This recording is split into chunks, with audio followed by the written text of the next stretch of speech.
नमस्कार, देशोन्नतीमध्ये मी साक्षी आपलं स्वागत करते। भारत गेल्या काही वर्षांपासून आर्थिक फसवणूक करून देशबाहेर पलायन केलेल्या बड्या धोंडांना परत आणण्यासाठी प्रयत्न करत आहे। विजय माल्या आणि नीरव मोदी या हाय प्रोफाइल आरोपींना लवकरच भारतात आणण्यात येणार आहे। सध्या या आरोपींवरील प्रकरण ब्रिटन कोर्टात प्रलंबित आहे। आता त्यासाठीच्या हालचाली तेजीत आहेत। ब्रिटनच्या क्राउन प्रोसिक्युशन सर्व्हिसचे एक पथक भारतात आले। त्यांनी तिहार तुरुंगाची पाहणी केली। त्यांनी तिथल्या सोयी सुविधांचा सुरक्षेचा अंदाज घेतला। या टीमचा हा भारत दौरा महत्त्वपूर्ण मानण्यात येत आहे।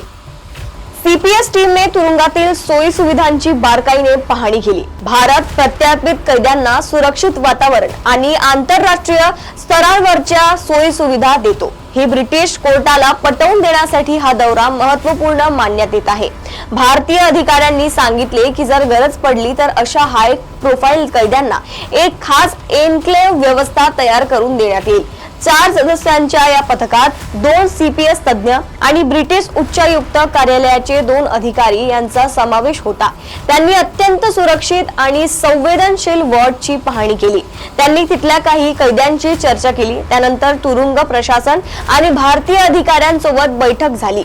त्यांनी प्रत्यार्पणाविषयीची प्रक्रिया, कागदपत्रे आणि इतर मुद्द्यांवर मनमोकळी चर्चा केली। आपल्याला भारताकडे सोपविण्यात येऊ नये अशी विनंती विजय माल्या आणि नीरव मोदी यांनी ब्रिटिश न्यायालयाकडे केली होती। भारतातील तिहार तुरुंगात हिंसा आणि असुरक्षेची भीती आहे असा युक्तिवाद त्यांनी केला होता। याच युक्तिवादावर फेब्रुवारी महिन्यात शस्त्र तस्कर संजय भंडारी यांचे प्रत्यार्पण रद्द करण्यात आले होते। तोच आधार घेत माल्या आणि मोदी प्रत्यार्पणाला विरोध करत होते। त्यामुळे ब्रिटिश अधिकाऱ्यांचा तिहार तुरुंगाचा दौरा महत्त्वपूर्ण ठरला आहे। या घटनेनंतर सीपीएसने भारत सरकारकडे युरोपियन मानवाधिकार करारांतर्गत सुरक्षेसाठी हमी मागितली आहे। भारताने त्यावर प्रत्यार्पित आरोपींना देशातील तुरुंगात कोणत्याही प्रकारचा त्रास अथवा त्यांच्या सुरक्षेला धोका नसेल असे आश्वासन दिले आहे।